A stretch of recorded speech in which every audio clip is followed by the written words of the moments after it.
Hola, hola mis historiadores favoritos. Bienvenidos una vez más a un nuevo episodio de Hablemos de Historia. Después de leer a cada uno de ustedes en los comentarios sobre cuál les gustaría que fuera el siguiente tema que abordaríamos para el siguiente episodio, adivinen, les tengo una muy buena noticia. He estado trabajando con una de las mejores expertas en el campo y hemos diseñado este episodio para ustedes. Sin más nada que agregar, démosle la bienvenida a nuestra experta del día de hoy, María Alex Correa. Hola, hola Gaby, encantada de venir a tu programa y comentar un poquito sobre este tema tan interesante como lo es los primeros indicios de la educación en territorio venezolano después de la conquista por parte de los españoles y cómo la misma ha podido gestarse en lo que es hoy en día la educación venezolana. Más bien, yo estoy muy agradecida contigo, Mari. Fíjate, para facilitar a los oyentes de que no pierdan el hilo sobre lo que estamos conversando, he diseñado una serie de preguntas. ¿Te parece si le damos play a esta aventura? Claro, comencemos.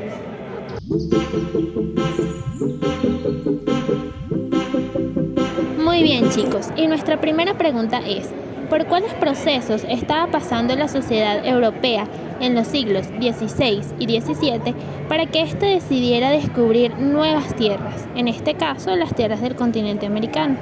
Fíjate, Mari, planteo esta pregunta porque considero que si entendiéramos las transformaciones que transcurrieron en territorio europeo, estas repercutieron significativamente en el desarrollo posterior de las sociedades americanas, desde los aspectos culturales hasta la actividad económica.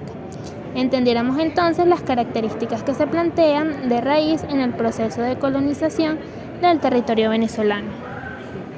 Estás en lo correcto, Gaby. Fíjate que en la sociedad europea del siglo XVI al siglo XVII, como me comentas, se encontraba en tiempos de revolución política, industrial y científica a causa de la decadencia que estaba padeciendo el régimen feudal y el mercantilismo emergente. Lo que quiere decir es que aspectos económicos, sociales y políticos que yacían en la sociedad de Europa se continúan plasmando en el momento en el que se descubre y se colonializa el territorio venezolano. Con razón, Mari, todo cobra sentido. Ok, ahora pasaremos a la pregunta número 2. ¿En qué momento se instala la enseñanza elemental como medio instructor de la conducta a la que debían de respetar la nueva población, Mari? Ok, fíjate, Gaby, el proceso de colonización, de acuerdo con autores como Guillermo Luque, Fernández y entre otros, tuvo sus inicios en el siglo XV, momento en el que Cristóbal Colón, en su tercer viaje, descubre la majestuosidad de estas tierras venezolanas. Es a partir de ese momento en el que el gobierno español toma posesión de estas tierras y da inicio a un proceso de colonización y explotación de los recursos naturales del país. ¡Wow! Durante este proceso se modifican todas las estructuras sociales y culturales a las que estaban acostumbrados los primeros terratenientes, en este caso los indígenas, y por supuesto este hecho incluía el ámbito educativo. De acuerdo con Brito Figueroa, en su libro Historia Económica y Social de Venezuela, publicado en 1993 por la Universidad Central de Venezuela, argumenta que las actividades económicas y sociales del periodo colonial se encontraban regidas por una estructura económica caracterizada por la existencia de un régimen económico de esclavitud y de relaciones de servidumbre, lo que hacía que cualquier mandato erigido por la corona española fuera imposible de desobedecer para cualquier terrateniente. De hecho, uno de estos mandatos fue la instrucción pública del aborigen en función de la doctrina de la fe cristiana como base para la formación del ciudadano. Ahora bien, Gaby, respondiendo a tu pregunta principal, argumentas que fue hacia los años 1514 y 1516 en la que se registra la primera escuela en el continente venezolano. Claro, Mari, mira, fíjate, tengo entendido que para que este proyecto educativo fuera posible, dieron lugar a varios aspectos regulatorios representados en las organizaciones legislativas de la época, como por ejemplo tenemos el Concilio de Trento entre 1545 y 1563, también el Concilio provincial de Santo Domingo en 1622, donde se imparte la normativa de que los niños tenían la obligación de asistir a la escuela y no podían ser puestos a trabajar por ningún motivo antes de los 12 años, a diferencia de las niñas. Estas no estaban obligadas a asistir a la escuela. Eso quiere decir que por tanto estaban privados de cosas como la lectura y escritura, y podían comenzar a trabajar a partir de los 9 años. Sin embargo, más adelante, estas acceden a la enseñanza por medio de la adquisición de habilidades domésticas. También tenemos, para mencionar, las constituciones sinodales aprobadas por el Sínodo Diocesano de Caracas en 1687. Uno de los postulados que más resalta para esta época fue la aplicación de la enseñanza según las capacidades, diferencias de género y raza, lo que hacía que permaneciera un niño. Esto alude a la discriminación de los niños blancos, indios, más sin embargo, los negros estaban excluidos de cualquier tipo de enseñanza institucionalizada. Asimismo, Gaby, es a partir de estos postulados regentes fue que actuaron los dirigentes de la colonización, con la estrategia de reducir las acciones de las gentilicias y aborígenes de la fe cristiana al mismo tiempo en el que se instruían para la vida social, económica y política según el modelo español vigente. Bueno, esto cada vez se pone más interesante. Por eso, para nuestra tercera pregunta, le pedimos ayuda a nuestros seguidores por medio de una encuesta, y esta fue nuestra pregunta ganadora. ¿Qué elementos pudieran decirse que se tomarían en consideración para la ejecución de la enseñanza elemental para el pueblo hispano-venezolano? Wow, Gaby, fíjate que esta pregunta que me propones puede resultar un poco extensa. Ok, las primeras expresiones de la educación en el territorio que hoy ocupa Venezuela es producto de la conjugación del Estado español a través de su estructura de gobierno y la Iglesia Católica. Es decir, estos dos conjuntos asumían la regulación del proceso educativo y el establecimiento de escuelas. Por tanto, la fe católica, la evangelización y el estudio del pensamiento escolástico serían los fundamentos o los elementos en los que se basaría el eje de la enseñanza elemental, la formación del aborigen y los estudios de alta cultura en otras instituciones escolares como la universidad, los seminarios y conventos coloniales. Fíjate que en este hilo de ideas también te quiero proponer lo que argumenta Fernández en su libro sobre catecismos católicos en Venezuela hispana de los siglos XVI al XVII, colección encontrada en la Biblioteca de la Academia Nacional de Historia en el año 1991. Ok, Mari, pero me entra la duda, porque ahora, ¿de quiénes son entonces los que se responsabilizan de esta labor educativa, no? Como yo te lo comentaba, en este libro nos comenta que las divisiones de responsabilidades entre la Iglesia Católica y el Estado en el español se daban de forma tal de que la primera desempeñaba el oficio del magisterio, es decir, que establecía y administraba los fundamentos de la enseñanza, contenidos y métodos, mientras que la segunda establecía las orientaciones políticas y jurídicas en las que estarían reglamentadas las acciones educativas de las tierras conquistadas. Sin embargo, tiempo después, esta situación cambiaría, puesto que la presencia laica iba a ir aumentando en configuración del espacio escolar, particularmente a partir de la expulsión de la Compañía de Jesús en 1767, año en el que se estipula un punto de quiebre, por así decirlo, en la mentalidad educativa de la época, lo que marca un lento y largo y complicado proceso de secularización del Estado y la enseñanza pública. Es decir, en este proceso es el que se desarrolla los pensamientos independistas del territorio venezolano ante la corona española. Ok, entonces eso quiere decir que las divisiones de competencias educativas entre el Estado monárquico español y la Iglesia Católica, Apostólica y Romana quedaron establecidas tempranamente al proceso de descubrimiento y poblamiento. Fíjate que leí algo así en un fragmento del mismo libro que tú mencionaste, sobre que la educación se asume como un proyecto evangelizador asumido por la corona española en la bula intercaetera. Esto es mencionado el 3 de mayo de 1493 por el Papa Alejandro VII. Fíjate que en esta bula el Estado español asume la responsabilidad de catequizar a los pobladores de las tierras descubiertas y reducirlos a la fe católica y en los usos también de lo que es la vida civil española. Fíjate, Gaby, que estoy en sincronía contigo. Entre las funciones esenciales de las escuelas elementales se encontraba la constitución de un espacio cultural común y diversificado, es decir, donde pudieran coexistir diferentes tipos de razas para la conversión de la fe cristiana, implementación también del modo de vida cristiano y adoctrinamiento de las formas de vida eurocéntricas que se organizaban en la vida social del súbdito cristiano y español. Claro, estamos hablando también de prácticamente un proceso de domesticación, ¿no? De la vida aborigen por la vía de la instrucción con algo de obligatoriedad en cierto punto, ¿cierto?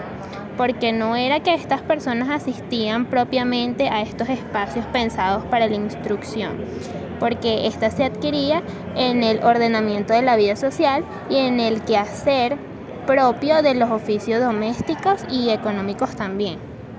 De hecho, Gaby, sobre esto que me comentas, un reconocido historiador de apellido Uc, en el año 2006 publica en su libro El Imperio Español de Colón a Magallanes, de la editorial del Planeta, sobre que los indios de las islas del Nuevo Mundo no estaban autorizados a dispersarse, es decir, que estaban obligados a vivir en familia en los poblados, para que así pudieran ser adoctrinados más fácilmente. Cada familia debía de tener una vivienda, en que cada poblado también debía contar obligatoriamente con una iglesia, un capellán y un hospital bajo la autoridad del encomendero español, con el objeto de así poder evitar injusticias que se sucedieran entre los caciques. Fíjate tú que el capellán enseñaría a los indios el respeto a la propiedad de los demás y el encomendero los protegería de la explotación. Finalmente, de esta manera los indios podrían ser educados bajo la fe cristiana y se les enseñaría tanto a leer y escribir, como asimismo también como estrategia se alentaba al mestizaje a través de matrimonios entre españoles e indios. Esto, por supuesto, significa un proceso muy progresivo de domesticación de la vida del aborigen por parte de la vida de instrucción. Mari, fíjate, estoy en estos momentos leyendo también muchos de los comentarios que nos están haciendo mis historiadores y es que se preguntan a ciencia cierta qué funciones cumplían estas escuelas elementales. Más allá del proceso pedagógico de la enseñanza de la doctrina cristiana, en estas escuelas elementales, o también llamadas la Casa de las Primeras Letras, se tenía como fin la enseñanza de la lectura y la escritura, teniendo como método de la enseñanza la escolástica, pero al mismo tiempo se le acompañaría la educación de las artes, como es en el caso de los cantos y el uso de instrumentos musicales. Y también destacarían, por supuesto, los oficios, en el caso de las mujeres, del género de las mujeres, en las que se desempeñarían las actividades de cestería y artesanía. Sí, de hecho, entre una de mis lecturas encontré que las escuelas de las primeras letras se desarrollan inicialmente como una función de política, porque estaban destinadas a reducir a los niños huérfanos de la ciudad o poblado. Sin embargo, también las escuelas estaban poco definidas, pues institucionalmente carecían de ciencia, método y personal para su cargo. E inclusive también alcancé a leer que la educación de las niñas era diferente a la de los niños, ¿no? Sí, Gaby, ciertamente la mayoría de las sociedades coloniales, por no decir todas, consideraban a la mujer como un ser súper inferior que debía de estar sometida a la autoridad del hombre, hecho que tiene lugar al momento del matrimonio y solo adquiriría algún tipo de educación en cuestiones de oficio o quehaceres domésticos, como te lo había mencionado anteriormente. Ok, Mari, y a modo de cierre te tengo esta última pregunta. ¿Estás lista? ¿Sí? Bueno, ahí te va. Hace rato rato nos comentaste que para el siglo XIX el pensamiento del régimen colonial español sufre una especie de ruptura, ¿no?, por parte de la sociedad latinoamericana, particularmente en momento donde la sociedad venezolana asume su puesto como república autónoma e independiente en los años de 1810. Esto tiene que ver con el componente educativo. Gaby, excelente pregunta para hacer a modo de cierre. Pues déjame decirte que sí, de hecho sí tiene todo que ver. Como te lo había comentado desde el principio, la transición del pensamiento político, filosófico y educativo venezolano se hallan directamente correlacionadas a las corrientes filosóficas de la orientación ilustrada y a la reflexión escolástica del método de enseñanza. Ahora bien, los colegios, seminarios, conventos y universidades fueron instituciones de expresión y a su vez receptoras del pensamiento dominante de la época. De hecho, en sus aulas se debatieron los autores más importantes de la época, así como también se formaban las personalidades más importantes que sentaron las bases institucionales de la sociedad colonial y posteriormente a la sociedad republicana. Entre uno de los tantos debates que se trataba en estos sitios eran las contradicciones que se tenía entre el pensamiento escolástico y el pensamiento ilustrado extraído de Europa y España, y la manera en la que las mismas se proyectaban en lo que pudiera decirse la baja colonia venezolana. Entre tanto de los temas se hallaba la crítica al aristotelismo en la universidad, la concepción científica del mundo, el fomento de la economía, la inquietud de los problemas sociales y el interés por la educación del ciudadano. Esto y entre otros muchos temas eran considerados fundamentales para el ámbito educativo. Y es a partir de este punto que de manera memorable nacerían los pensadores más emblemáticos que tendría el país y en el que se plantearían las maneras en las que podrían mejorarse estas discusiones o las condiciones educativas en las que yacía la época colonial en aquel entonces. Entre los que más destacan de estos pensadores podemos mencionar a Baltasar de los Reyes Marero, Juan Agustín de la Torre, Fray Francisco Andújar, Simón Rodríguez y Miguel Joseán, por mencionar algunos. Fíjate tú que de estas tantas disputas y discusiones que tuvieron estos autores para la época con profesores de las universidades, finalmente pudieron dar como resultado la resolución de problemas o interrogantes sobre el ámbito de la educación, como el reconocimiento de la instrucción pública como un problema político, la inauguración de una tradición legislativa de carácter republicano y nacional a favor de la instrucción pública, que posteriormente, con el pasar de los años, serviría como base para la formación del ciudadano, y el reconocimiento expreso de la instrucción como cuestión de Estado para el fortalecimiento de las virtudes sociales. Y todo esto lo podemos encontrar no solo en fragmentos como los autores que mencioné anteriormente, sino también en un libro publicado por la autora Arcila en 1995.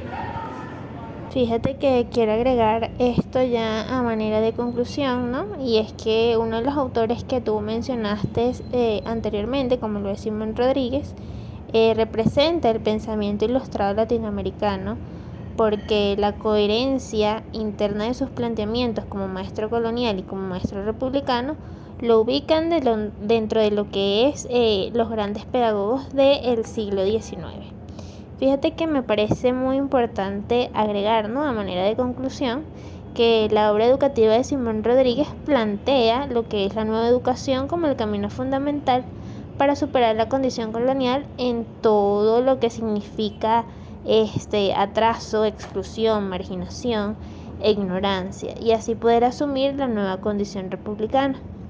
Fíjate que su primera experiencia como maestro de primeras letras en Caracas le permitió ver el estado de postración de la educación colonial. Es allí donde comienza su reflexión y su acción en torno a lo educativo. Fíjate que él no abandona esto hasta el momento de su muerte.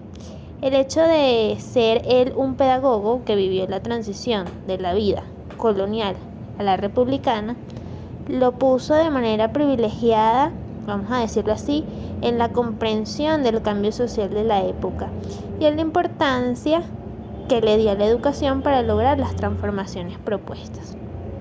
Fíjate también que Él plantea en esencia la pedagogía de la inclusión social, asumiendo que esta sería la condición para superar las diferencias sociales que dejaba la colonia. Sin inclusión social no era posible la república. Por ello propuso la educación popular o educación general, a través de la escuela para todos como una condición para alcanzar los postulados republicanos. Estableció también las diferencias entre educación, instrucción y sociabilidad. La educación la ponían del lado de la formación de la conciencia, la instrucción general como el aprendizaje de conocimientos que permitieran a los nuevos ciudadanos cumplir las obligaciones para vivir en sociedad. Y la sociabilidad la consideró como el arte de la nueva relación social que debían superar las relaciones de marginalidad y subordinación por relaciones inclusivas y de iguales en la República. Además, propuso también la educación como la base fundamental que lograría la inclusión social de negros, zambos, mulatos, indios y todos aquellos que hasta el momento de la construcción de las repúblicas habían estado excluidos de ellas. Además, el dispositivo para llevar a cabo la transformación educativa que proponía Rodríguez fue la primera escuela o la escuela social. Esta escuela la encontró él en estado de postración en Caracas hacia 1791, debemos recordarlo. Debía transformarse, ¿no? Y a partir de allí poder lograr esos cambios sociales.